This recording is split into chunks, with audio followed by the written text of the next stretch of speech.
కాంగ్రెస్ ప్రభుత్వం వచ్చింది రైతన్నకు కన్నీటి గోసను తెచ్చిందని మాజీ మంత్రి హరీష్ రావు అన్నారు. పంట పొలాలకు నీళ్ల కోసం రోడ్డెక్కి ఆందోళన చేయాల్సిన దుస్థితిని కల్పించిందని మండిపడ్డారు.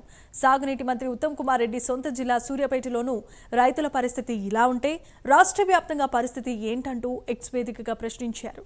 రేవంత్ గారు నాట్లు దశలోనే సాగునీటికి గోస పెడితే మున్ముందు సాగునీరు నీటి సరఫరా ఎలా చేస్తారంటూ ప్రశ్నించారు. రాజకీయ కక్ష సాధింపు చర్యలు మానేసి పంట పొలాలకు నీళ్లు అందించాల్సిందిగా హరీష్ రావు కోరారు.